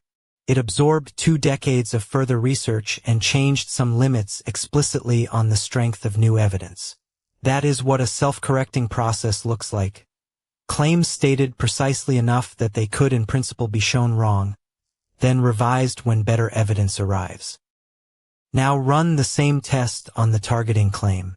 A claim that someone is covertly targeted by a secretly repurposed cell tower usually arrives with no named mechanism a regulator could test, no measurement protocol that would confirm or rule it out, and no route to independent replication by researchers who are not themselves targets. Science cannot engage with that. Not because the fear is illegitimate, but because the claim is not yet built to be checked. The remedy is sharper formulation, not abandonment of the question. And the guideline bodies are not beyond criticism either. Critics note that both membership skew toward engineers and physicists rather than biologists and epidemiologists, that the research they review is disproportionately industry-funded, and that the thermal-only framework, the assumption that every biological effect runs through tissue heating, is a modeling choice rather than settled biology. Those are serious objections, and they are made by serious people. Each of those deserves weighing, and better research rather than dismissal.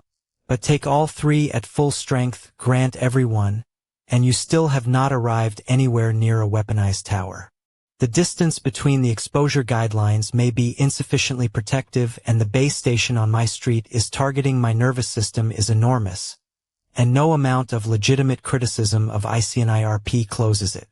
They are different kinds of claim entirely. Measuring that distance honestly is the work of this chapter, and it leaves the position the chapter actually holds. 2 truths kept at once, with neither allowed to absorb or cancel the other. It is not a comfortable place to stand. It refuses the satisfaction of the full embrace and equally the satisfaction of the full dismissal. But it is the position the evidence supports. Section 6.4. Take the first truth first. Truth 1. A great deal of what this series documents is solidly real. Organized workplace mobbing has decades of peer-reviewed research behind it. OINTELPRO is congressional record, documented by the Church Committee across 1975 and 76. The microwave auditory effect is a replicated laboratory finding from 1961. The 1998 Pentagon Bioeffects Report is an authentic, declassified government document describing genuine research questions. None of that is in dispute here. Truth 2. The specific claim that 5G or 6G massive MIMO infrastructure is covertly deployed against individual nervous systems is not supported by any known public science. Between the field strength that the 1998 report cites for neuron disruption and the limits commercial base stations are legally bound by sits a factor of roughly 1600. Distance loss, building materials, and device tracking widen it further still. No public evidence bridges it. Dismissing the documented history because one adjacent claim is unproven would be the same error run backwards. Holding both truths precisely is what a physically literate investigation of this subject requires. So the next section stops arguing and lays the anatomy out on the table piece by piece. The real physics, the real anchor document, the real gap between them, and exactly where each of those three begins and ends. Holding two truths at once is a discipline, not a compromise. So let the whole anatomy be laid out on the table, the way earlier chapters of this series have done for other claims. There are three real pieces here. Each one is documented. Each one can be checked. What matters is whether they lock together into a working weapon, or whether they simply sit near one another. We take them one at a time. Piece A is the real physics, massive MIMO beamforming, deployed worldwide, ordinary telecommunications engineering. Piece B is the real anchor, the 1998 Pentagon study, bioeffects of selected non-lethal weapons, an authentic declassified document. Piece C is the real gap, the measurable distance between what that study describes and what a commercial base station is legally permitted to emit. Three genuine pieces.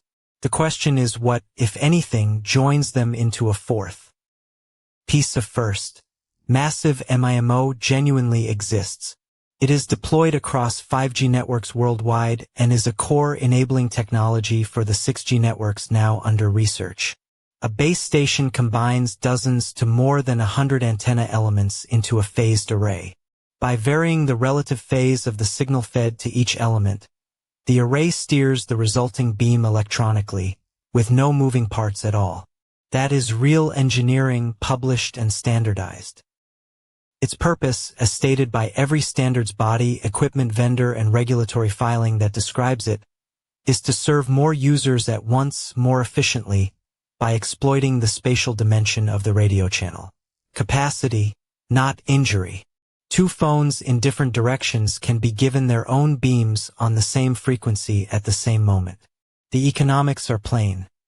Spectrum is scarce and expensive, and beamforming is how operators get more traffic from it. Here is the detail that decides a great deal. The knowledge base entry on beam width describes these arrays as forming narrow beams that track individual users. Read it precisely. What is tracked is user equipment, through uplink reference signals your handset transmits so the network can estimate the radio channel. Switch the handset off and the beam has nothing to follow. It is not a body sensor and it does not see through walls. The physics is worth stating plainly, because it is frequently misstated. 5G and 6G are non-ionicing radio. The photons carry far too little energy to break chemical bonds or damage DNA, which is what ionicing radiation does. At the millimeter wave frequencies, the energy is absorbed within roughly the outermost millimeter of skin. It does not reach organs and it does not reach the brain. That is established measurement physics, not reassurance offered by an industry. Massive MIMO is also subject to legally binding exposure limits, enforced through type approval testing before equipment can be sold and, in many jurisdictions, through measurement after the mast is installed. The ICNI RP 2020 reference level for general public exposure at 5G frequencies is roughly 58 to 61 volts per meter. The American FCC operates a comparable framework. These are conditions of license, not voluntary guidance. Equipment that complies cannot deliver damaging power to a person. The knowledge base entry on massive MIMO puts the tension in one sentence. The precision is genuine.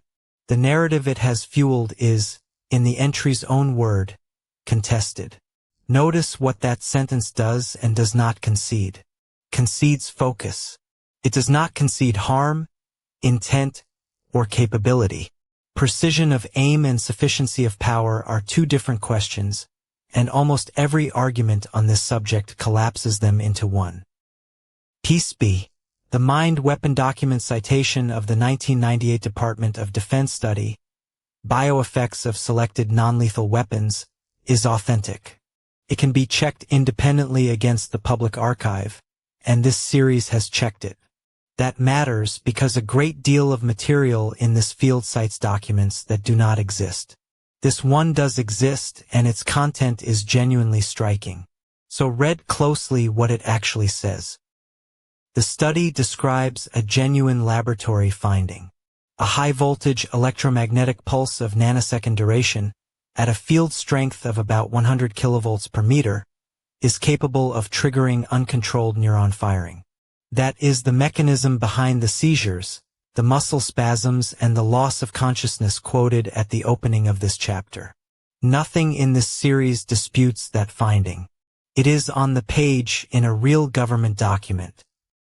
Now the limits of that document, stated with the same care. It is a research survey, not a record of a fielded device. It was written years before 5G, massive MIMO, or commercial beamforming existed as deployed technologies. And its laboratory finding has not, in the public record, been demonstrated at range. The distance at which that field strength could be achieved by a deployable transmitter is not stated, and is not known from other public sources. Piece C. Put the two numbers side by side. The report's cited threshold for neuron disruption is 100 kilovolts per meter. The ICNIRP general public reference level at 5G frequencies is roughly 60 volts per meter. Between them sits a factor of about 1,600. That is not a rhetorical flourish. It is arithmetic using two public figures that no party to this debate contests. Hold that number in mind. Beamforming does narrow that gap, and this chapter gives it full credit. A 64-element array delivers a beamforming gain of roughly 6 to 10 times in field strength, about 1 order of magnitude. Apply that honestly and the factor of 1,600 falls to roughly 160. 2 orders of magnitude remain, and no public, peer-reviewed, or regulatory source documents a working device that closes them. And the practical gap is wider still. Power falls with the square of distance, so a beam legal at the mast is far weaker at a bedroom window. Brick, concrete, and coated glass absorb millimeter wave signals heavily. The knowledge base holds one technical analysis by Daniel Azoulay, arguing that multipath reflection could in principle be exploited to concentrate energy. It is a feasibility argument on paper, not a measurement, and it is labeled as such. The knowledge base preserves the strongest version of the opposite claim. In 2019, the British campaigner Mark Steele told an interviewer, quote, 5G is a weapon system, nothing more, nothing less. That is rhetoric, and this series marks it as rhetoric. It is a categorical statement with no measurement attached, and the measurements that do exist point the other way. Reporting a claim accurately is not the same as endorsing it. One thing must be said without hedging. Rhetoric of that kind has consequences. Masts have been set on fire, and telecommunications engineers, ordinary workers installing equipment on contract, have been threatened and assaulted. Nothing in this chapter, and nothing anywhere in this series, offers the slightest justification for that. Burning a mast destroys the emergency calls of a neighborhood and answers no question. It also destroys the credibility of every legitimate concern.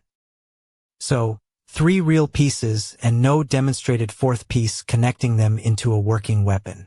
That is the honest anatomy of this particular claim, exactly as far as the evidence goes, no further and no less. Which brings the chapter to its practical question. If that is the state of the evidence, what does stating it plainly actually change? changes a great deal for two different audiences, and this series is written for both. For a target trying to describe their own experience honestly, Precision offers a clearer vocabulary. You can say plainly that you are concerned about long-term radiofrequency exposure, a legitimate, active area of scientific inquiry. You can say plainly that historical directed energy weapons research exists and deserves continued attention, and point to the declassified 1998 report as proof. You can say plainly that the microwave auditory effect has been demonstrated in laboratories since the 1960s. None of those statements requires you to claim, on no public evidence, that a specific 5G tower has been covertly modified to target you personally. Keep the registers apart.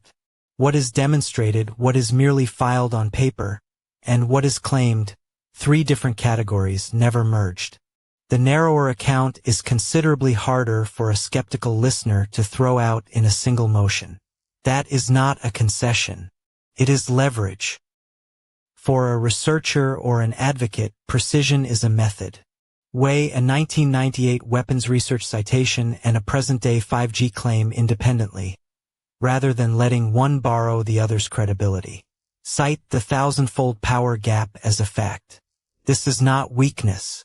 It is what protects the mobbing evidence, the COINTELPRO record, and the Fry effect from being dragged down. A skeptic looks for the weakest link. Next, where this chapter sits in the series. So the weakest link in the chain should never be one this series chose to add itself. That discipline has a shape, and the shape is bigger than one episode. This chapter does not stand alone. It sits between two others that carry part of its argument, and it borrows nothing from either without saying so. Before the takeaways, then, a short map of where this hour belongs in the larger series. Backward first to Part 13, the microwave auditory effect. Alan Fry reported it in 1961 and published it in the Journal of Applied Physiology in 1962, and other laboratories replicated it through the 60s and 70s. Pulsed microwave energy can produce a click or a buzz that seems to come from inside the head, with no measurable tissue heating involved. That is demonstrated. This chapter does not contest one word of it. What Part 13 also establishes is how narrow the conditions were. The effect depends on pulse shape, pulse width, peak power density, and a near-field geometry with the source close to the head. Change any one of those and the percept disappears. Those are not the operating parameters of a commercial base station on a rooftop 300 meters away, pushing data to a phone. Same family of physics. A completely different regime. Set the two side by side and the difference is not rhetorical, it is measurable. A laboratory pulsed microwave system works at close range, in a controlled near-field arrangement with a pulse engineered for the experiment. A fifth-generation base station transmits continuous shaped data traffic in the far field, tracking a handset that is answering it, under a power ceiling written into its type approval. Neither description flatters the other one. So here is the honest sentence. A real laboratory effect does not become a fielded capability simply because it is real. The distance between a click heard at close range in a shielded room and intelligible speech delivered through a wall into one named person's head at street range is not a small step. It is an unbridged one, and no public source examined anywhere in this chapter's record bridges it. Community literature says otherwise, and it should be reported accurately.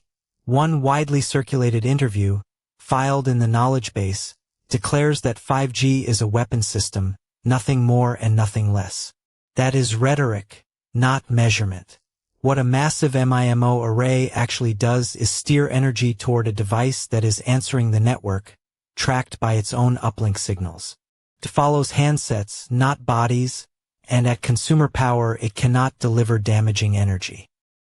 Forward now to Part 18.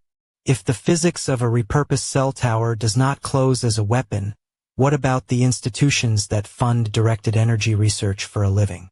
They exist and they are not secret. The Directed Energy Professional Society convenes annual symposia, publishes its proceedings, and draws researchers from national laboratories and defense contractors in several countries. High-power microwave systems, pulsed lasers, acoustic devices, all openly presented. The knowledge base entry on directed energy weapons puts the position plainly, and it is worth hearing exactly as written. Notice what that sentence does and does not do. It does not deny that directed energy weapons exist, because they demonstrably do. It denies that a link has been established between them and the mobile network overhead. Absence of conclusive evidence is not proof of absence. It is a statement about the record. Read the 3 chapters together and what appears is a method rather than a verdict.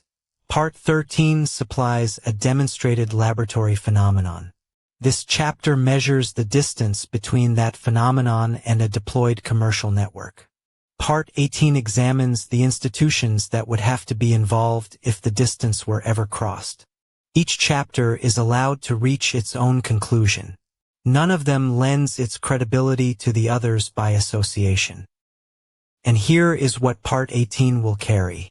In that society's published proceedings, and in the known public defense contracts, a covertly weaponized fifth-generation base station is not described as a fielded capability. The knowledge base does hold a technical feasibility paper, Massive MIMO as a Cognitive Weapon, dated January 2026. But a feasibility argument written on paper is an argument, not a deployment. Keep those two firmly apart. Which brings this chapter to its takeaways. 3 of them, and they are meant to be portable, carried out of this hour into a conversation with a journalist, a doctor, a lawyer, or a skeptical relative. None of them requires you to abandon a concern. All of them require you to state the concern precisely. Precision, as this episode has argued throughout, is not a retreat. It is the stronger position. Takeaway 1. 2 real things do not automatically make a third. Massive MIMO beamforming is real, published Telecommunications Engineering. The 1998 Pentagon Bioeffects Report is a real, declassified document. Both have been examined here in detail, with their provenance and their limits recorded. But no public evidence bridges them into a demonstrated covert weapon, and dismissing either real piece simply because the bridge is missing is the mirror image error. Takeaway 2 is the number, and it is the single most important fact in this chapter. The 1998 report cites a pulse threshold of 100 kilovolts per meter for neuron disruption. The exposure limit that commercial equipment must legally stay beneath at these frequencies is roughly 60 volts per meter. That is a factor of about 1,600. Public, independently verifiable, and not contested by anybody. Now subtract what beamforming genuinely buys. A 64-element array can raise field strength toward a served device by something like 6 to 10 times. Generous rounding leaves a remaining gap of roughly 160 times, 2 orders of magnitude, with no known mechanism to close it. Then add distance loss and building attenuation, both of which push the other way. The arithmetic here is entirely public. Check it yourself. And that limit is not an honor system. Base station equipment is type approval tested before sale and, in many jurisdictions, measured again after installation with calibrated field probes and spectrum analyzers. Regulators publish those surveys. Anyone with the right meter can repeat the measurement at the foot of a mast. That is unusually good news for this argument because it means the claim is testable, and testing it needs nobody's permission. It is worth stating the physics plainly because it often gets skipped. 5th and 6th generation signals are non-ionicing radio. They do not carry the photon energy to break chemical bonds, and consumer power levels sit far below the tissue heating threshold set by ICNIRP and the FCC. Millimeter waves are absorbed within the outermost millimeter or so of skin. They do not reach organs, and they do not reach the brain. This matters well beyond the argument. In the spring of 2020, phone masts across Britain were set on fire and telecom engineers were abused in the street, driven by a claim about 5G that was simply false. Forbes reported it on the 5th of April that year. Nothing in this chapter licenses any of that. Not one sentence. Masts are infrastructure, and the people who climb them are technicians doing a job. Which does not mean every question is closed. The long-term epidemiology of radio frequency exposure is genuinely unsettled. The International Cancer Agency classified these fields as possibly carcinogenic in a monograph published in 2013. Whether current exposure standards are conservative enough is argued by serious scientists, and so is the influence of industry funding on research. Those are legitimate open questions, and they are entirely separate from the targeting claim. Takeaway 3 is the one to keep. Precision protects the case. Hold the well-documented harassment evidence and the contested electronic weapon evidence in separate categories, and a skeptic cannot break the first by breaking the second. The knowledge-based scoring model does exactly that, weighting corroboration, completeness, and timing before anything at all counts as evidence. An account built on precision outlasts an account built on overreach. That is the whole method. So carry 3 things out of this hour. 2 real pieces do not make a third. The gap is measurable and every number in it is public. And precision is what keeps the strongest parts of this case standing. What remains is to look at the institutions themselves. Who funds directed energy research, who publishes it, and where the documented work ends and the claims about it begin. That is where this episode closes. Those 3 takeaways are the working part of this chapter. What remains is a final word about why it was written the way it was. This series exists to gather targeted individual testimony into a record that can be searched, cited, and taken seriously in the rooms where recognition is decided. That record is only as strong as our honesty about the line between what is documented and what is merely argued. So let it be said plainly one more time. This chapter has not told you that 5G is a weapon, because the evidence does not show that. It has also not told you that your concerns about electromagnetic bioeffects are baseless, because the underlying science is real, ongoing, and worth serious attention on its own terms. Both halves of that sentence matter. Drop either one and the account stops being accurate. Every claim in this episode was sorted into one of 3 boxes, and they were never allowed to merge. Demonstrated, a named standard, a published study, an author, and a year. Filed, a patent, a contract, a spectrum application, proof that a document exists, not that a device was built. Claimed, testimony and inference, labeled as such every single time. Sort any new 5G claim you meet the same way. Start with what is demonstrated. Massive MIMO is ordinary, published engineering. Marzetta's 2010 paper, building on Foschini and Teletar in the 1990s, showed that dozens or hundreds of antenna elements can serve many users at once.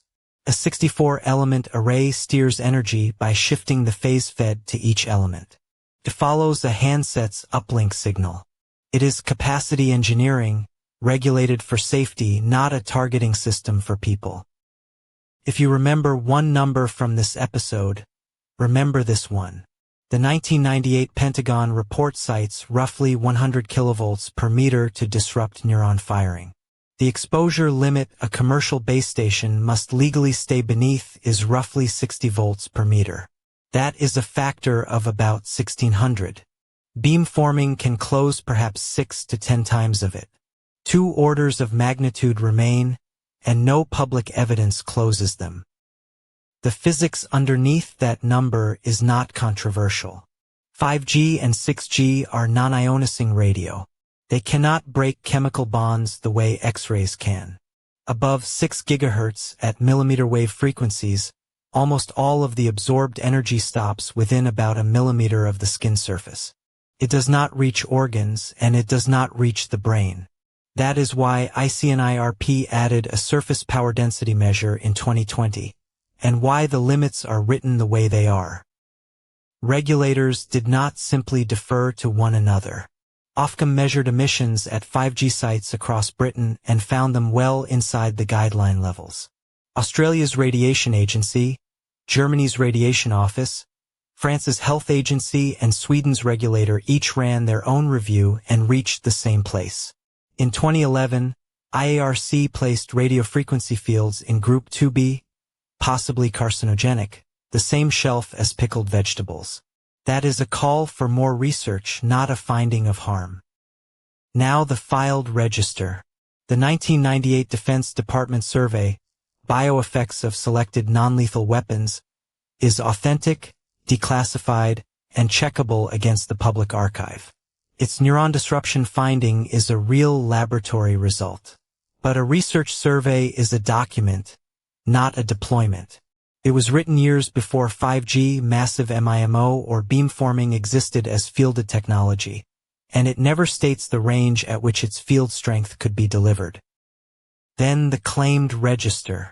In the knowledge base sits a technical analysis titled Massive MIMO as a Cognitive Weapon, which argues that multipath reflection could in principle focus energy on a person.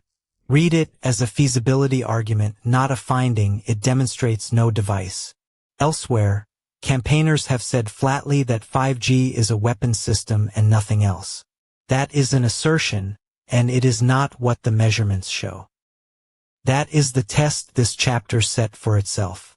Not whether the account satisfies everyone, it will not. Whether it survives a skeptical journalist reading it closely, a skeptical regulator asking for the measurement, a skeptical court asking what exactly is being alleged and by what mechanism. An account that survives those 3 rooms is worth more than an account that thrills a forum for a week and then collapses on first contact. And there is a reason this discipline is not merely academic. In the spring of 2020, at least 77 mobile masts in Britain were burned or vandalized over a false coronavirus story. Some were older 3G and 4G equipment. One served a field hospital. Engineers were abused in the street. Nothing in this episode is an argument for touching that infrastructure or confronting the people who maintain it. It never was, and it never will be. So here is the language worth carrying out of this episode. Each of these is a sentence you can say to a journalist or a doctor without handing them a reason to stop listening. Notice the last one. It is still on the list because the honest way to raise it is to name it as a claim, say what would prove it, and let the listener weigh it themselves. Now the honest inventory of what we still do not know. Whether decades of low-level exposure carry effects that shorter studies cannot see. Whether pulsed and modulated signals act on tissue differently from steady waves of the same average power. Whether children absorb differently.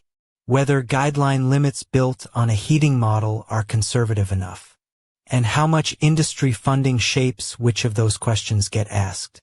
Those are live questions, separate from the targeting claim. There is also a question we did not answer, and it is the most useful one. What measurement would show that a particular base station is targeting a particular person, and what result would rule it out? Until that can be stated in terms a working radio engineer recognizes, institutional science cannot engage. The remedy is not to abandon the question. It is to sharpen it until someone can test it. Which brings us back to where we began. If this episode sharpened your language, the most useful thing you can do is hand that language to someone still reaching for a weaker version of it. Not to correct them, to arm them. The record grows one precise account at a time, and a precise account is the only kind that survives being read by someone who arrived unconvinced. That is the whole method. The knowledge base puts numbers on that. Its milestone 0 study models recognition across 3 pillars: law enforcement, legislatures, and the medical and scientific community and projects, on a base case of 14,000 declarants, that the first pillar becomes reachable around early 2029. Those are projections, not promises. But they depend on the volume and quality of testimony, which is something you can actually change. That is the lever. Everything in this episode can be checked, and it should be. The engineering sits in IE journals under Marzetta, Fascini, and Teletar. The exposure limits sit in health physics and in IEC 95.1. The 1998 bioeffects report sits in a public archive. The arson record sits in contemporaneous news reporting. Every link is in the knowledge base at 1.witisk.org. Go and disagree with us properly. If this episode was useful, there is a way to make it count. TI1 Voice is at 1.witisk.org. Create an account, sign the declaration, and file what happened to you in a form that can be searched and cited. Keep the observation separate from the inference. And our round-the-clock stream, TITV, runs at meet.witisk.org. Under Public, TITV. Everything there is free to join. Next time, we leave the cell tower and walk into the conference hall. If a repurposed base station does not close as a covert weapon, what about the institutions that fund directed energy research for a living? Part 18 examines the Directed Energy Professional Society, a real body that publishes its proceedings in the open, the national laboratories and defense contracts behind non-lethal weapons, and where the documented work ends and the unproven claims begin. Thank you for staying with a difficult hour. This subject rewards patience more than certainty, and you gave it patience. Compiled from the One Voice knowledge base by Stefan van der AA, this has been part 17 of Knowledge Targeting. Take care of yourself, keep your records precise, and be careful with the people around you. We will see you in part 18. Until then, from all of us at TI1 Voice,